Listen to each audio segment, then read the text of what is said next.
So we're coming to the section 2. This read about the chapter 3 and chapter 4. So first one is about the chapter 3.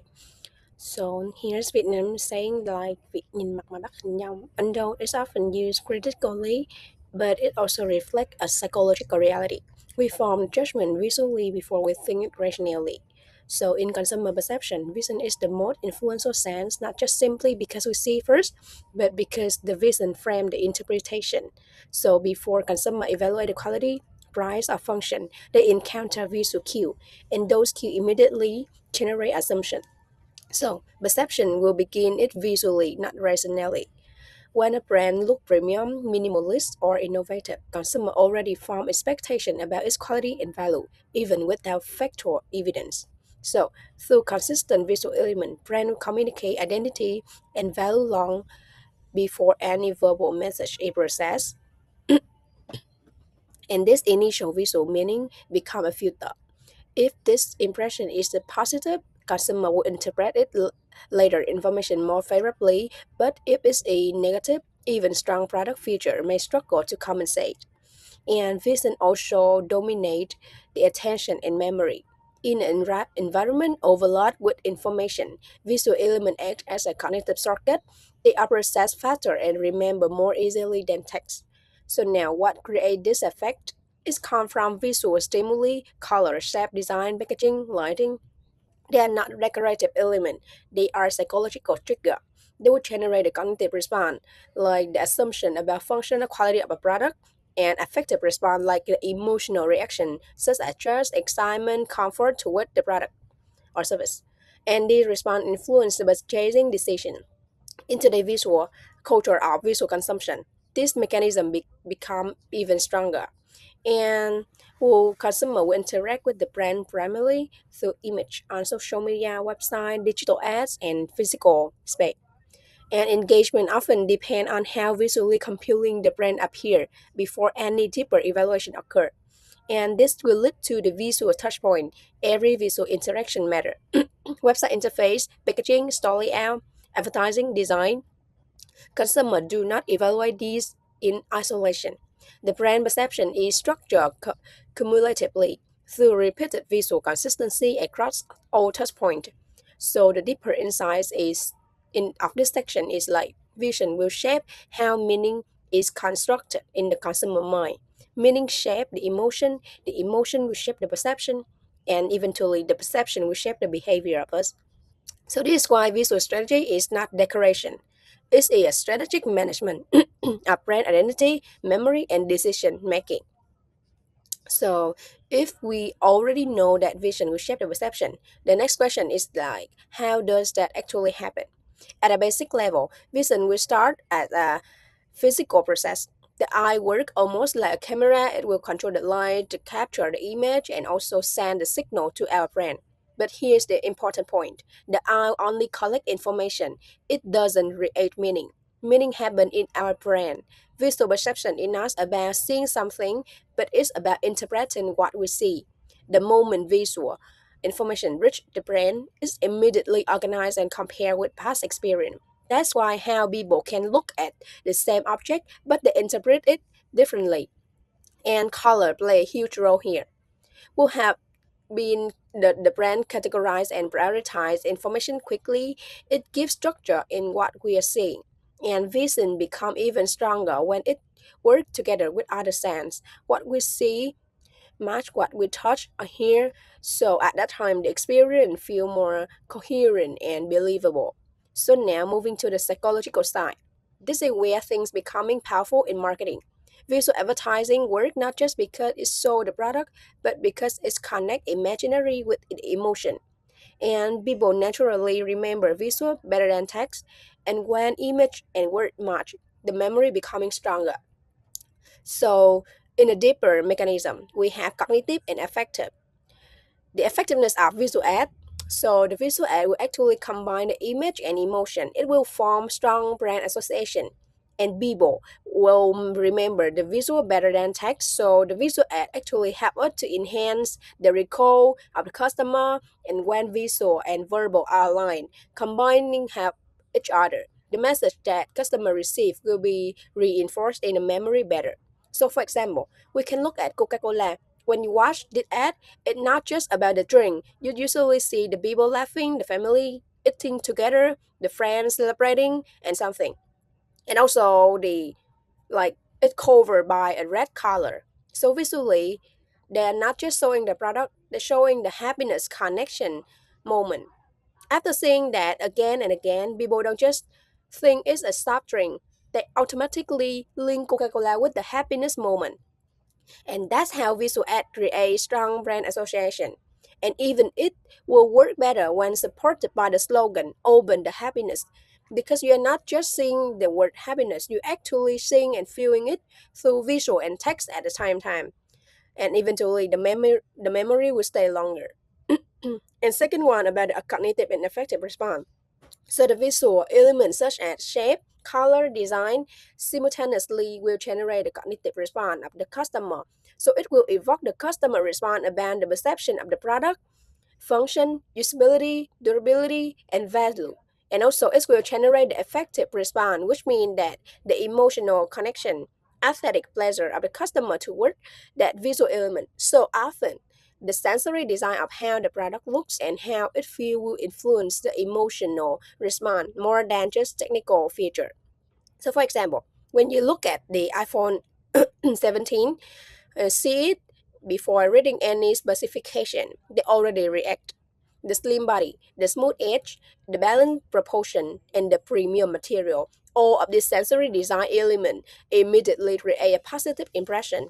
So visually, it just looks beautiful, but cognitively, consumer may think this look advanced, this high quality, this well engine, and even with clearly know the function difference or whether they really need the update. But the sensory design, how it look and feel visually create the immediate response, like the immediate emotional appeal. And at the emotional reaction make the purchase decision more easier. We move into the third part, visual perception and societal culture. Visual perception refer to how individuals recognize and interpret visual cue and stimuli in their environment. Therefore, it becomes the foundation of human behavior when entering a specific environment. In other words, the way we behave in a space depends largely on how the visual interpret the space. However, the visual perception is selective.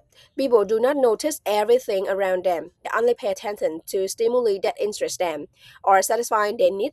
Because of that, visual perception is unique for each individual. Is it influenced by the personal attitude, the motivation, and also the social context? Now, moving to the individual preference, visual perception is different to each other.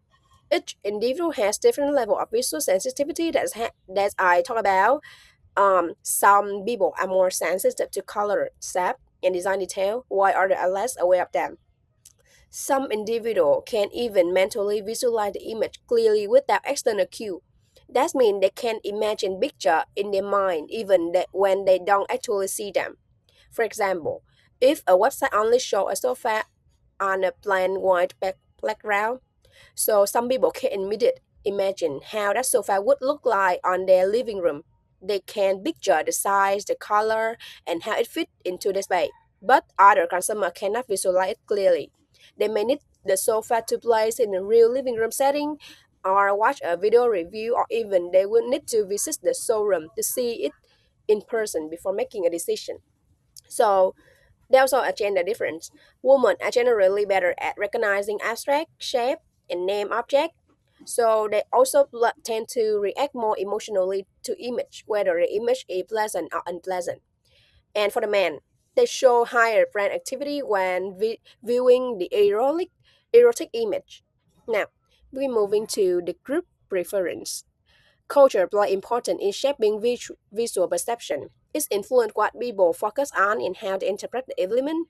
For example, the color white in many Western countries, white represent the purity and wedding. But in several Asian cultures, this is associated with mourning and funeral. So the same visual element can create very different meaning depending on cultural background.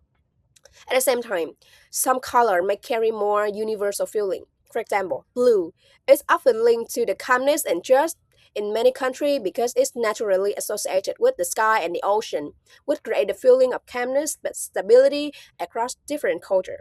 That's why many social media and bank apps use blue to signal the trust, the security, and reliability to the user worldwide. So this shows that visual perception is not only individual, but also strongly shaped by shared cultural value. Now, moving to the visual symbolism. A symbol is anything that represents something else. It can be a logo, a number, a color, a phrase, or even an image. In marketing, visual elements like the color, the shape, the style, and design are not just aesthetic choice, they carry the symbolic value. These symbols can connect deeply with consumer dream, identity, and even their desired social status. For example, certain color and design style may symbolize the success, the luxury, the modernness, or tradition. When consumers choose a brand, they are not only choosing a product, but they are choosing what that symbol represents about them. However, symbols are not universal. They vary across culture and can hold a very different meaning depending on social and cultural context. That's why visual symbolism is critical when companies make decisions about brand image, logo, label, packaging. If the visual symbol do not match the culture expectation and value of target audience, the brand message may not reasonable. A very clear difference example is about Tết Gắn Kết. So we know that the family gathering and gift giving, which are very important ritual in Tết Vietnam, right? They also use red and gold packaging, which are strong Vietnamese Tết symbol associated with the lucky and prosperity. In addition, the campaign featured tradition Tết elements such as bánh chưng, hoa mai, and even dragon. By using these visual symbol, Coca-Cola position itself as part of the Tết celebration. So the brand was not just selling a drink, it was connected with Vietnamese culture, value of family, reunion, and tradition. So the fourth part is service environment. This part talk about how vision actually shape and affect the service environment of company. East and Harris clarify the stimuli in service environment into three categories. The design factor, like stimuli will exist at the front floor of our awareness. The ambience factor, like the background stimuli, exists below our awareness. And the social factor is about the people in the environment. Okay. So about visual stimuli, atmosphere of a service environment is mostly experienced through visual stimuli. All the visual elements we see, such as architecture, layout, decoration, lighting, material, and even store exterior, becoming visual stimuli. These stimuli will create both emotional and affective reaction and rational um, reaction in customer. According to the SOR model, sensory stimuli first affect the customer emotional state. Then, that emotional state will lead to either approach or avoidance behavior. So, in simple terms, what customers see influence how they feel, and how they influence whether they stay, explore, and purchase or leave. Now, visual stimuli as design factor can be divided into two types: aesthetic and function. First, aesthetic, like style, shape, the color, will create the sensory pleasure. They make the space visually appeal and enjoyable. Second one, functional factors such as signature and layout can help the customer will navigate and interact with the service environment. So visual design is not about beauty, but also usability. And in visual marketing, companies also use visual symbols like app, packaging, and logo to influence consumer perception and reinforce their brand identity. So for the architecture, research suggests that high styling will encourage more abstract thinking and generate more positive response. That's why most shopping malls have very high ceiling. This creates a illusion of openness and comfort, which encourage the customer to stay longer. And the next thing, window also play vital role in shaping the cognitive response in shopping environment.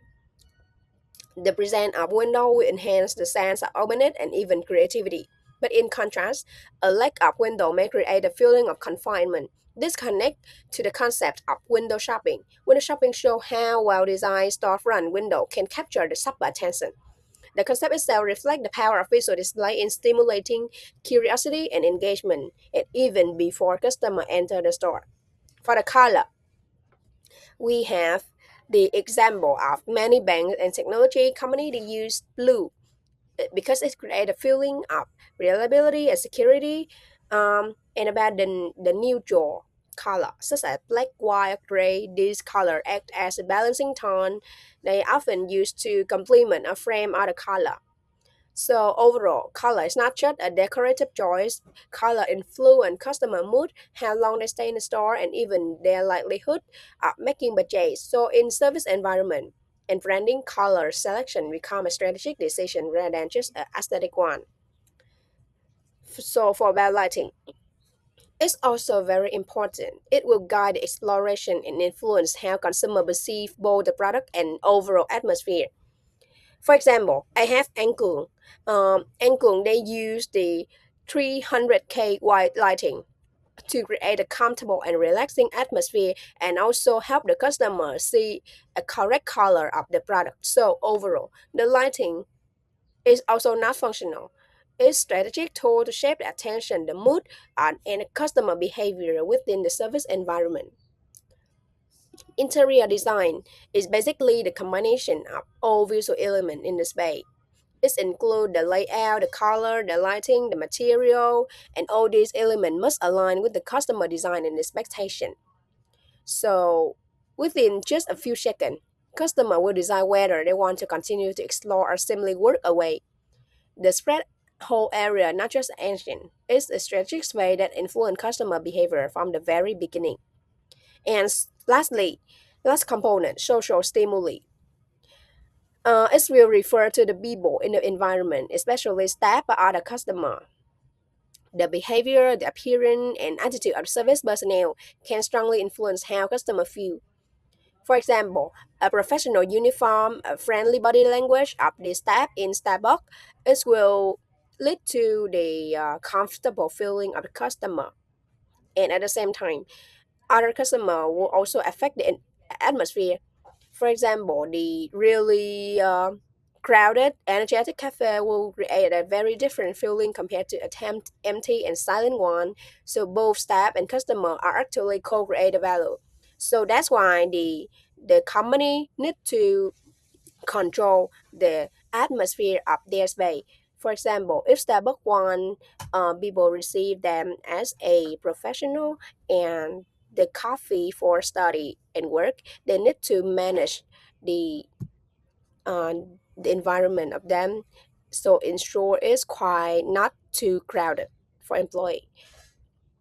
And once the environment creates comfort and positive emotion, customers become more open to exploring the core offering that's in the brand and product. So we're moving to the fifth one, also the last one of this chapter. Visual stimuli of the brand and product appear everywhere in social media, email, website, newspaper, TV commercial. So like the visual element and also the color, logo, product design, packaging, and it's really essential tool to communicate the brand identity. They are strategic tools that shape how the brand is perceived in the consumer mind. Visual ad mainly aim to attract the attention, build brand image, and influence purchasing behavior. First, we need to capture the attention in order to notice. Then, through visual storytelling and design element, they help shape the brand image in consumer mind. So today, many ads also aim to entertaining. However, not all consumers feel the emotion that the advertising intends to create. This will lead to the ongoing debate about advertising effectiveness because emotional response will can vary from person to person. And finally, traditional advertisements such as OOH advertising involve one-way communication. This means the brand sends the message, but consumers do not directly interact or respond within the same channel. Color. Each color carries specific symbolic meaning, right? In digital space, color become even more critical. It influences how users perceive website, interface design, and even product feature. A well-chosen color scheme can increase the credibility, the usability, while poor color contrast may reduce the just. For example, black is associated with exclusivity and the power and high status, right? Because of that, we have the black card. It represents the extreme premium and high annual fee feel more justified. Design like Apple iPhone. Okay, when a customer see that iPhone, they immediately notice the same shape, the clean line, the glass face, and something. So, the Apple also balance the aesthetic value of them and the functional value, like the technical function of the iPhone is always perfect. So the design directly will influence the first impression of the customer and also affect the willing to pay of them. Logo like Nike is really simple, with just as good, but that simple shape can create a strong sense of movement, speed, and performance. Even without the brand name, consumer immediately recognize it and emotionally associate it with athleticism and motivation. So in contrast, the logo of Chanel. User will like the interlock of C letter in the symmetric and minimal design. Its black and white color can balance structure, create a feeling of elegance, the luxury, and exclusivity. So like Y9 logo communicate energy and action. Chanel logo will communicate the sophistication and high status. This comparison show that logo design is not just random. The aesthetic style, shape, and color will directly shape how consumers perceive the brand personally and position. So the two last element is about the name and packaging. Like Coca-Cola, you sound it really simple, rhythmic, and easy to pronounce. So the repetition of sound also create a friendly and approachable feeling, which align with the brand cheerful personality. And the packaging, like, for example, the most really straightforward example is about the Vinamilk. You can see like when the Vinamilk change their packaging, it can change overall the thing they deliver to the customer. The customer no longer perceive as it's a traditional brand name or the old generation brand name, but they see it the more like the design is more beautiful, and that's make the consumer willing to pay more. So that's the end of chapter 3. Now we're moving to the chapter 3 for the sound, the hearing. Okay, the first part is about the human ear and hearing. Before talking about the marketing, we need to start with something more basic. How do humans actually hear? Sound is simply vibration. It travels through the air as sound wave, enter our ear, vibrate the eardrum, and is then converted into neutral signal that go into the brain. But hearing not just physical process is also emotional and very personal. Unlike vision, where objects are clearly outside our body, sound feel like it happened inside us. Because of that, sound feel more intimate and direct. It will shape how we experience our environment. Through the sound, we know whether we are in a quiet space, a busy cafe, or a loud concert. More importantly, sound contribute to our identity too. The music we listen to, the voice you prefer, and even the podcast you follow, they all reflect who you are. That is why in business, a brand should not only be seen, it also need to be heard. So for the characteristic of sound, first part about this physiological aspect. In our environment, we usually experience three types of sound: the ambient sound, the voice, and music. So for the ambience, that's the basic noise, background noise, like air conditioning, the traffic, the natural sound. Voice are human sound that carry the message. Music is structured sound with rhythm, melody, and harmony. So our brain has a filtering system. For example, if you visit in a room with air conditioning, after a while you stop noticing it, but even when you don't consciously hear it anymore, it still affects your body and mood. Interesting point, like silence also has an effect. Silence can feel peaceful, but in some situations it can feel uncomfortable or tense. So the key point here is sound will affect our psychological state. It can make us relaxed, stressed, excited, or calm, often without us realizing it. And for the psychological aspect, so music can be understood in three ways: as sound, as behavior, and as concept. First, sound. This is the physical part, the rhythm, the tempo, the pitch, the volume. Second, behavior, like music is linked into action. We dance to music, we sing along, we use music in wedding, funeral, and sport event. Music will regulate group behavior. And third one, concept. Music carries social media like certain chants represent certain generation, culture, or social movement. Now, why does music affect emotions so strongly? There are two main explanations. The first is cognitive approach. This means we interpret the music as sad or happy, and then we feel that emotion. The second one is the emotional approach. This suggests music directly trigger emotion response like goosebump, tear, or faster heartbeat without conscious thinking. For the marketing, this difference is very important. If music can directly trigger the emotion, it will become a powerful tool to influence consumer behavior. So, for the sound perception in society culture, auditory perception is not just hearing; it's interpreting the sound. The same piece of music can mean to be different people. Why? Because we all have different experience, culture, memory, and background. Sound does not have fixed meaning. Meaning is created in the listener mind. So, for music, briefly reflect the personality. So people often use music to build their self-image. For example, someone who listens to energetic music may want to show they are confident or dynamic. Some genres are associated with certain social group. Some are considered more intellectual, other more mainstream. Whether we agree or not, the association exists in society. At the group level, music created unity. Think about a national anthem. When people hear it, they feel collective pride and identity. And an interesting point is some emotional reaction to the music, which seems universal. Even across culture, people can often recognize whether music sounds happy or sad. So for the sound symbolism means that sound of a word can suggest the meaning.